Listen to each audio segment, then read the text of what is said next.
दोस्तों हाल ही में मैंने प्रवीण कोडू शाहपुर नाम की एक मर्डर मिस्ट्री मूवी देखी है जो कि 2025 में रिलीज हुई है। इस फिल्म को डायरेक्ट किया है श्रीराज श्रीनिवासन जी ने और IMDb पर मिली है इस फिल्म को 6.6 आउट ऑफ 10।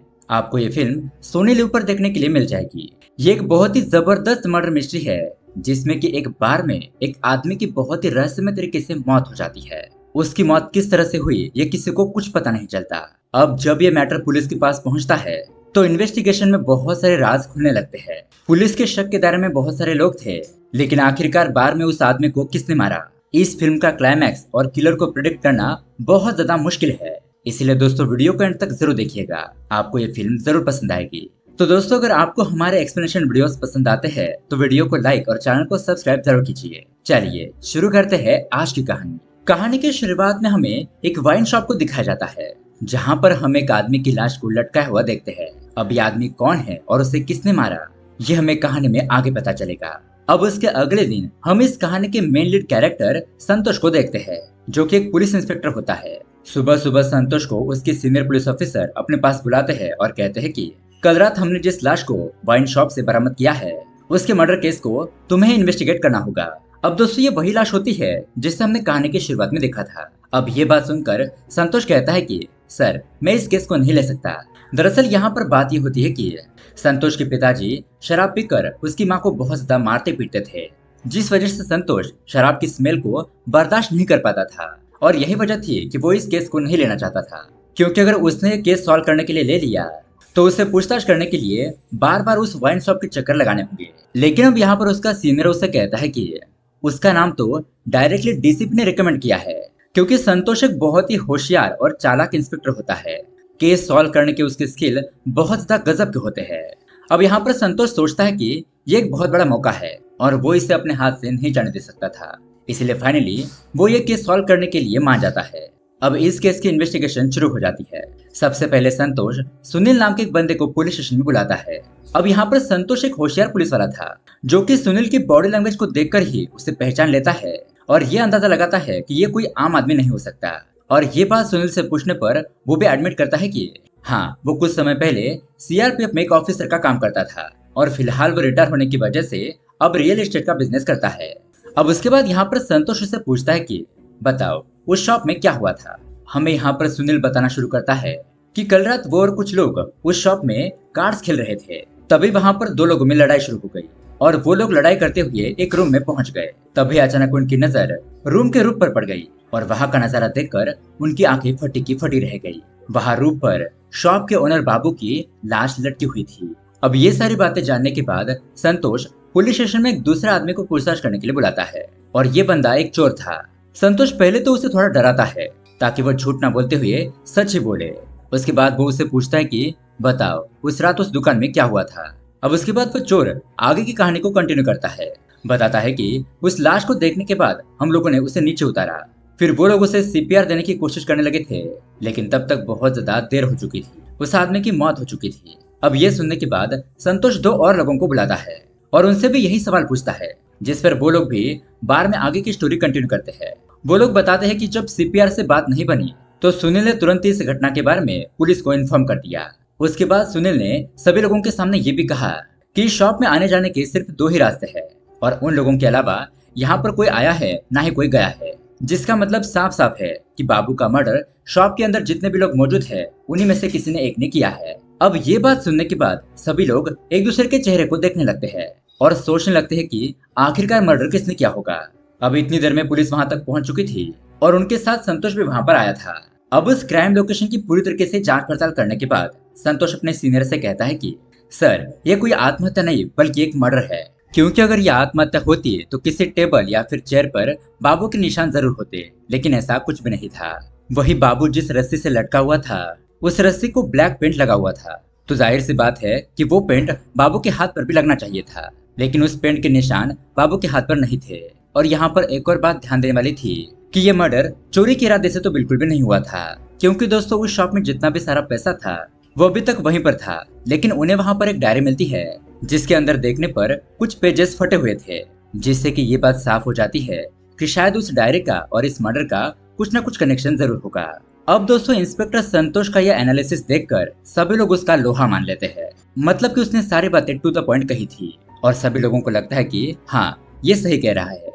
खैर, अब यहाँ से सीन दोबारा फ्लैशबैक में जाता है, जहाँ पर हम कन्नन नाम के एक बंदे को देखते हैं, जो कि इस मर्डर हुए बापू की शॉप पर काम किया करता था। उस रात जब वो दुकान में मौजूद था, तब वो सभी लोगों को वहाँ से निकाल रहा था। तो लास्ट में सिर्फ 11 लोग ही बचे थे, जो गेम खत्म होने से पहले वहाँ से जाना नहीं चाहते थे। खैर, अब यहाँ से सीन फिर से प्रेजेंट में आता है, जहाँ पर इंस्पेक्टर संतोष मिरिंडा नाम की एक लड़की को थाने में बुलाता है।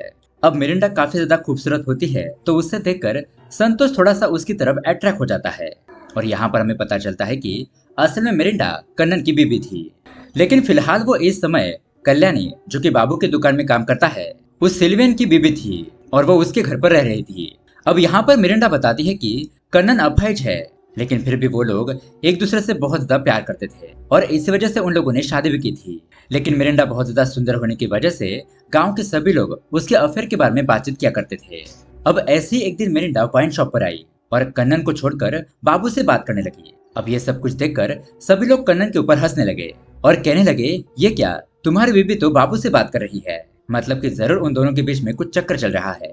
तब इन सभी लोगों से कन्नन बहुत ज्यादा गुस्सा हो गया था और उसके बाद वो मिरिंडा को मारने भी लगा था। अब उसके बाद कन्नन के शक की नेचर की वजह से वो मिरिंडा को हर अगली रात मारा करता था और इस वजह से परेशान होकर मिरिंडा अपने दोस्त कल्याणी के पास रहने के लिए आ गई थी। अब ये सब कुछ पता चलने के बाद संतोष कन्नन को पुलिस स्टेशन में बुलाता है। यहाँ पर कन्नन बताने लगता है कि बाबू एक ठर के आदमी था।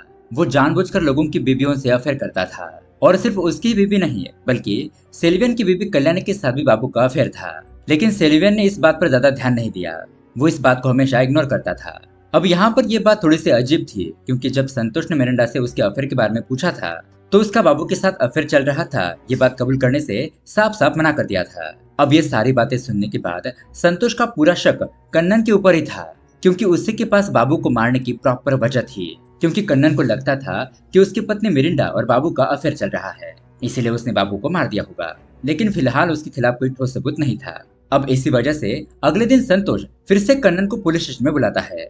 यहाँ पर वो उसे पूछता है कि जिस रस्सी से बाबू का कत्ल हुआ था उसे तुम ही लेकर आए थे ना? तो कन्नन कहता है कि दुकान का सारा सामान लगभग मैं ही लेकर आता हूँ और यहाँ तक कि बाबू से कुछ नशीली दवाइयां भी मंगवाता था।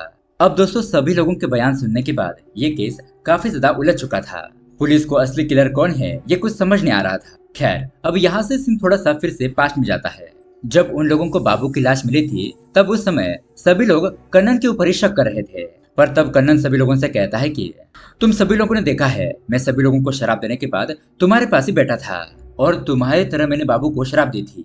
और अब जब मैं तुम लोगों के साथ बैठा हुआ था, तो आखिरकार मैं बाबू को कैसे मार सकता हूँ? अब उसकी ये बात सुनकर सभी लोग कहने लगते हैं कि हाँ, तुम ये बात सही कह रहे हो। जब कन्नन हमारे साथ बैठा हुआ था, तो वो मर्डर कैसे कर सकता है? ये पॉसिबल ही नहीं है। इस तरह से जब प्रेजेंट में संतोष बाकी लोगों से कन्नन के बारे में पूछता है, तो सभी लोग वही कहने लगते हैं कि कन्नन हर समय हमारे साथ ही था। अब उसके बाद दोस्तों, संतोष सबूत ढूंढने के लिए फिर से एक बार मिरिंडा से मिलने के लिए जाता है। यहाँ पर वो उसे थोड़ा बहुत फ्लर्ट भी करता है और पूछताछ के दौरान मिरिंडा उसे बताती है कि कत्ल की रात वाले दिन जब वो अपने घर से बाहर आई थी, तब उसने वाइन शॉप के बाहर एक आदमी को देखा था जिसके बाल बहुत ज्यादा कम थे। अब ये बात सुनकर संतोष उसे और सवाल पूछने लगता है, तो मिरिंडा कहती है कि उसे एक काम के लिए 5,000 रुपए की जरूरत है। दरअसल दोस्तों, यहाँ पर मिरिंडा संतोष को इन्फॉर्मेशन देने के बदले में उससे घूस मांग रही थी। तो ये बात सुनकर संतोष थोड़ा सा गुस्सा हो जाता है और वो कहता है कि ठीक है, मैं सच का पता खुद ही लगा लूंगा। ऐसा कहकर वो वहां से चला जाता है। अब वहां से वो थाने में आकर फिर से कन्नन से पूछताछ करता है। तो यहाँ पर कन्नन उसे एक बहुत ही शॉकिंग बात बताता है कि कुछ समय पहले जिस जॉय नाम के आदमी की लाश तालाब के पास मिली थी, उस जॉय को बाबू ने ही मार डाला था। दरअसल जॉय और बाबू के बीच में बहुत बड़ी लड़ाई हो गई थी, जिसमें कि बाबू ने जॉय को मार डाला। लेकिन अब बाबू के बहुत ज्यादा पॉलिटिकल कनेक्शन होने की वजह से पुलिस ने बाबू को कुछ नहीं किया और उसे छोड़ दिया। अब ये बात सुनने के बाद संतोष उस बारे में थोड़ा बहुत इन्वेस्टिगेट करता है, लेकिन फिर भी उसे इस केस के रिलेटेड कुछ भी क्लू नहीं मिलता। अब उसके बाद संतोष को सुनील के ऊपर शक होने लगता है, क्योंकि इस तरह से कोई भी सुराग छोड़े बिना किसी को मारना ये बहुत बड़ा मुश्किल काम है। और ऐसा हो सकता है कि सुनील का कोई आदमी पिछले रास्ते से बार के अंदर आया हो और आखिर में दरवाजा चेक करने के बहाने से और उसने बाबू को मार दिया हो। फिर दरवाजा चेक करने के बहाने से सुनील ने उसे बाहर निकाल दिया हो, यानी कि एक प्री प्लान मर्डर हो सकता है। अब ये सब कुछ पॉसिबल तो था, लेकिन संतोष को अभी तक सुनील के खिलाफ कोई भी ठोस सबूत नहीं मिला था। तो आखिरकार वो इस बात को साबित कैसे करेगा। अब वो इसके बारे में सोच रहा होता है कि तभी वहां पर उसका सीनियर ऑफिसर आ जाता है। उसे देखकर वो संतोष से कहता है कि संतोष, अगर तुम ये केस सॉल्व नहीं कर पा रहे हो तो मुझे बता दो, क्योंकि अब मेरे पास तुम्हें देने के लिए ज्यादा वक्त नहीं है। ऊपर से मेरे ऊपर बहुत ज्यादा प्रेशर आ रहा है, तुम्हें जल्दी से इस केस को सॉल्व करना होगा। संतोष कहता है कि सर, आप मुझे थोड़ा सा और वक्त दीजिए, मैं जल्दी इस केस को सॉल्व कर दूंगा। अब उसके बाद संतोष एक बार फिर से मिरांडा से मिलने के लिए जाता है। वो उसे फिर से पूछता है कि उस रात तुमने आखिरकार क्या देखा था। जिस पर मिरांडा कहती है कि उस रात मिरांडा ने वहां पर दो लड़कों को देखा था जो कि दुकान के पास खड़े थे, और उसमें से एक की हाइट बहुत ज्यादा थी, लेकिन वो दोनों इतने अंधेरे में खड़े थे इसलिए मुझे ठीक से कुछ दिखाई नहीं दे रहा था। अब ये सारी बातें पता चलने के बाद वो मिरांडा को थैंक यू कहता है। तो यहाँ पर मिरांडा उसे ये भी बताती है कि उस दिन वो उसे 5,000 रुपए क्यों मांग रही थी। दरअसल उस दिन उसे अपने घर का रेंट भरना था और तब उसके पास 5,000 रुपए नहीं थे, इसलिए वो उसे पैसे उधार के तौर पर मांग रही थी। लेकिन संतोष ने उसे गलत समझ लिया। अब ये बात सुनकर संतोष उससे तुरंत ही माफी मांगता है और वहां से चला जाता है। यहाँ दूसरी तरफ कन्नन सुनील से मिलने के लिए आता है और उसे बताता है कि एक रात जब वो दुकान पर वापस आ रहा था तब उसने देखा कि बाबू जॉय को मारकर उसकी लाश को ठिकाने लगा रहा है, लेकिन तभी उसी वक्त गलती से मैं उसे दिख गया। तब बाबू ने कन्नन को देखा और उसे धमकी दी कि अगर उसने इस बारे में किसी को भी बताया तो वो कन्नन को मार डालेगा।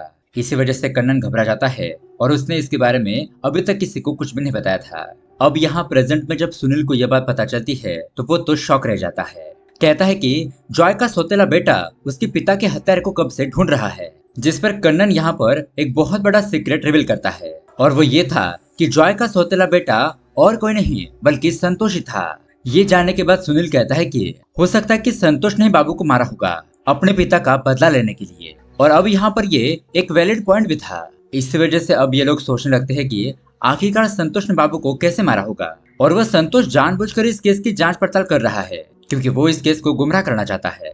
इसी बात पर ये लोग सोच रहे होते हैं और उसके बाद सुनील और कन्नन संतोष के खिलाफ सबूत ढूंढने के लिए जाते हैं। तो उसी वाइन शॉप के पीछे उनको संतोष की सिगरेट भी मिलती है, और ये देखकर उनका शक तो पूरी तरीके से यकीन में बदल जाता है कि ये मर्डर संतोष ने किया होगा।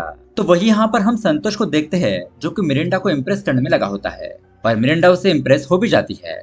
खैर, अब थोड़ी देर के बाद उसी रात अचानक मिरिंडा संतोष को कॉल करती है और वो उसे घबराते हुए आवाज में बताती है कि मेरी जान को खतरा है, कोई मुझे मारने के लिए मेरे घर पर आया है। अब यहाँ इस तरफ संतोष तो अपने आधे कपड़े में होता है, लेकिन इमरजेंसी कंडीशन होने की वजह से वो उसी कपड़ों में मिरिंडा को बचाने के लिए उसके घर पर चला जाता है, लेकिन तब तक वो किलर वहां से जा चुका था। तो यहाँ पर संतोष नोटिस करता है कि मिरिंडा के घर के बाहर बहुत बड़े जूतों की फिंगरप्रिंट्स मौजूद है, और उसे देखकर संतोष को सुनील के ऊपर शक हो जाता है क्योंकि वही इसी तरह के बहुत बड़े जूते पहनता था। अब इसके बाद यहाँ पर दोबारा ऐसा कुछ ना हो, इसीलिए संतोष मिरिंडा के घर पर ही पहरा देने के लिए रुकता है। यहाँ दूसरी तरफ हम कन्नन को देखते हैं जो कि एक रस्सी लेकर सुनील के पास आ गया था। दरअसल ये लोग बाबू की मौत को रिक्रिएट कर रहे होते हैं, लेकिन यहाँ पर कन्नन बहुत ही ज्यादा जख्मी हालत में था और वो सुनील को बताता है कि यहाँ पर आते समय उसका एक बस से एक्सीडेंट हो गया था। खैर, अब उसके बाद ये लोग बाबू की दुकान पर जाते हैं जहाँ सुनील को एक दीवार पर एक होल दिखाई देता है जहाँ से वो उस रस्सी को अंदर डाल देता है। अब उसके कुछ देर बाद में हम देखते हैं एक पुलिस कांस्टेबल संतोष को कॉल करके ये खबर बताता है कि सर, आप जल्दी से बाबू की दुकान पर पहुंच जाइए क्योंकि यहाँ पर हमें एक और लाश मिली है। ये बात सुनकर संतोष तो हैरान हो जाता है और तुरंत ही वहां पर पहुंचता है। वहां पर लाश देखने के बाद उसके तो होश उड़ जाते हैं क्योंकि मरा हुआ आदमी और कोई नहीं बल्कि सुनील होता है। अब सुनील को मरा हुआ देखकर संतोष को फिर से कुछ समझ नहीं आ रहा था क्योंकि कल सुबह ही वो सुनील को पकड़ने के लिए जाने वाला था, लेकिन यहाँ पर सुनील पहले से ही मर चुका है। अब यहाँ पर सुनील का मर्डर कैसे हुआ ये इन्वेस्टिगेशन करते वक्त इस केस के कुछ राज सामने आने लगते हैं और सीन यहाँ से थोड़ा सा फ्लैशबैक में जाता है। अब दोस्तों, ये वो वक्त था जहाँ पर कन्नन और सुनील बाबू के वाइन शॉप पर रस्सी डाल रहे थे, मतलब कि बाबू कैसे मरा था इसका वो प्रैक्टिकल करके देख रहे थे। अब यहाँ पर सारी जांच करते वक्त सुनील कन्नन से कहता है कि अगर कोई आदमी इस होल से रस्सी डाल दे और दूसरी तरफ से मतलब कि बाहर से कोई दूसरा इंसान इस रस्सी को खींचकर वहां से भाग जाए तो उसे तो कोई भी नहीं पकड़ सकता, और वो लोग जिसे मारना चाहते हैं वो भी यहाँ पर लटक कर मर जाएगा। अब यहाँ पर सुनील कन्नन से ये भी कहता है कि बताओ कन्नन, तुमने और मिरिंडा ने मिलकर ये सब कुछ किया है ना, क्योंकि मिरिंडा ही है जो कि इस दुकान के बारे में सब कुछ जानती थी। मिरिंडा का घर यहाँ से थोड़ी ही दूरी पर था जहाँ पर वो तुरंत ही जाकर छुप सकती थी। अब ये सारा सच जानने के बाद कन्नन थोड़ा सा घबरा जाता है और यहाँ पर तुरंत ही सुनील पर अटैक कर देता है अब सुनील यहाँ पर बहुत ही बुरी तरीके से घायल हो गया था, तो वो कन्नन से पूछता है कि बताओ आखिरकार तुमने ये सब कुछ क्यों किया।